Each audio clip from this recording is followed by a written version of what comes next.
Honorable Governor, Vice Chancellor, other dignitaries on the stage and off the stage. It's a pleasure and honor for me to be here. First, let me congratulate all the graduating students and their families.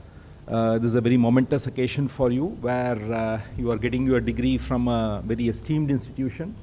And I'm sure that the education that you received in this institution will take you forward in your career a long way.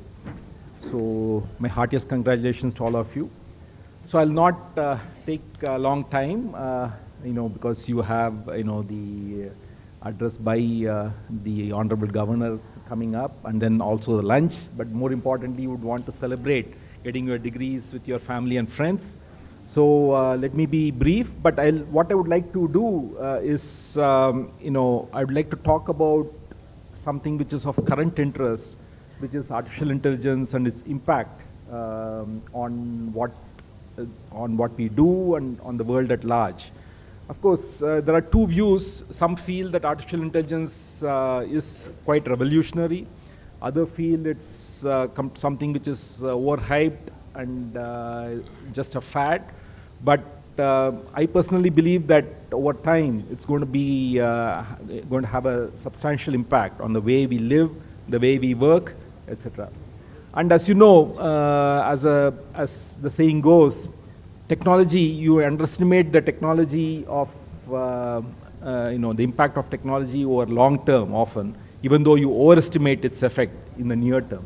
So right now there's a lot of hype and we are overestimating the effect of technology, especially AI now. But over long term, I think we'll see a big effect on that.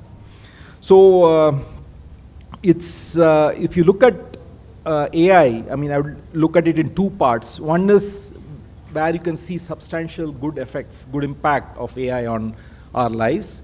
And especially given that this is a research and educational institution, let me focus on a few aspects which address the research part. One is, you might have heard of AlphaFold 2 by Google DeepMind through artificial intelligence, which enabled people to determine the structure of all proteins, all known proteins. That was followed up by AlphaFold 3 earlier this year, where you are able to determine not just the structure of all the life's molecules like RNA, DNA, etc., but also their interactions with each other. So this made the study of drug interactions very easy. So that is also something which is very laudable. And on healthcare, AI has had a huge impact. For example, if you take a radiology, many of the scans that we do, whether it is MRI scans or whether it is X-rays, these can be really read very well by the artificial intelligence, and so that can really assist the radiologist by pointing out features which may not be very visible to them through the naked eye. We also have, I think the way AI will help us going forward is to be our personal assistant, helping us in all our endeavors, whatever we do. So that is where ultimately it's going to have the biggest impact. Now, if you look at, I talked about research. If you look at its impact on education, all of you probably have experimented with ChatGPT for writing essays, maybe completing your assignments. Maybe you don't want to admit that here in front of your teachers, or whether you want to, you have used it for coding assignments, etc. So there's a lot of churn in the educational world as to how to deal with AI. How do you evaluate students? Can we give home assignments any longer, etc. Setting that apart, one feature of AI which has proved to be useful is, that its tendency to hallucinate. Give facts which may not be correct, citing literature which may not exist. So what many educators have done, and what you have done at IISc also, is allow students to use ChatGPT and other large language models, but then critique the output, see what are the mistakes the artificial intelligence has made. So you not only make use of the power of AI, but you're also developing your critical thinking skills of evaluating the output of the AI. I think that's going to be very important going forward.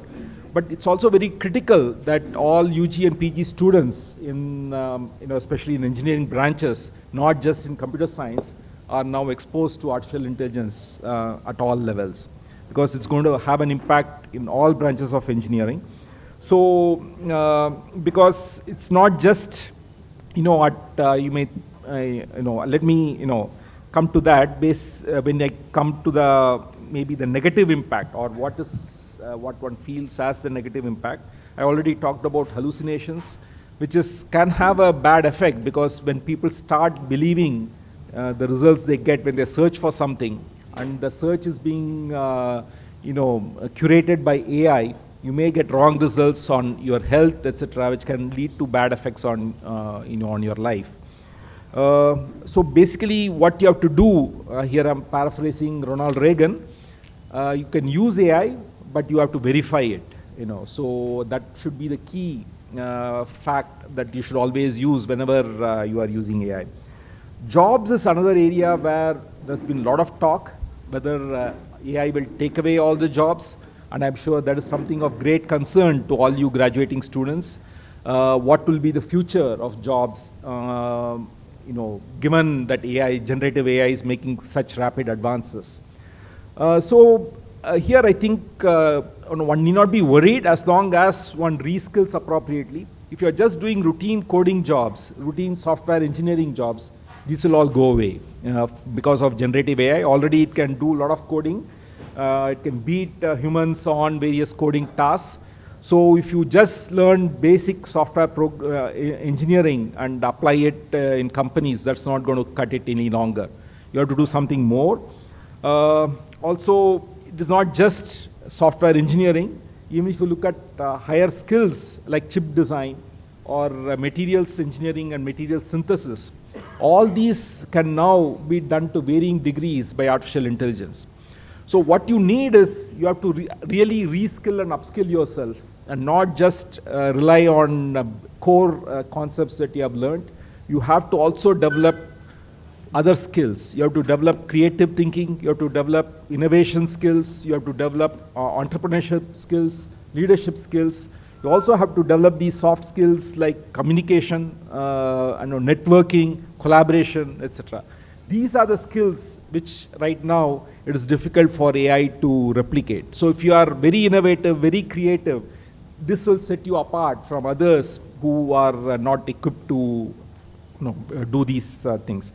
So I think it's very important that you recognize, no need to be alarmed, because ultimately I think AI will lead to many more jobs, but of a different type.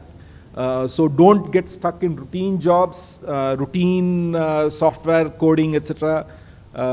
Do something which is at a higher level, higher skill level, which the AI cannot do. But I would say more deleterious impact is on society. What has happened is, given, for example, if you look at OpenAI's Sora, the video generating software, which OpenAI is going to release very soon, can generate very realistic videos.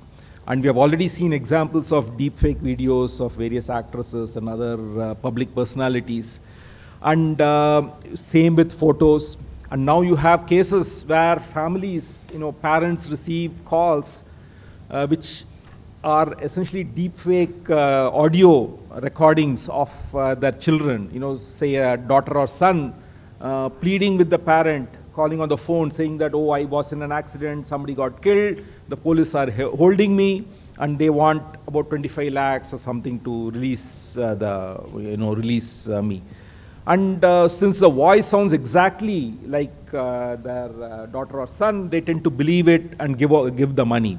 So there are a lot of such cases where it has become very difficult, I think, to distinguish between a real video or a photo and a deepfake video or a photo. That has one major impact, which I think all of us has to realize. That really affects one of the core concepts that we have, which is the concept of truth. What is truth? that itself is affected by these innovations that AI has done. Because once you can no longer believe some video or audio, etc., as somebody, as real, then there is very little that you can do. So what may happen going forward, if this becomes a real issue, is we may go back to a situation where we only believe things which we see with our own eyes, or only believe things which we hear with our own ears in our immediate physical neighborhood. That will be quite a sad development, because what technology till now has done, especially internet, has really expanded our worldview. Earlier, we were only interacting with our neighboring people. Now we are able to interact with the whole world. But once you feel that anything you see on internet, you cannot believe it, then you are going to retreat back. You are going to say, no, okay, I cannot believe anything on internet, anything on WhatsApp, anything on the social media.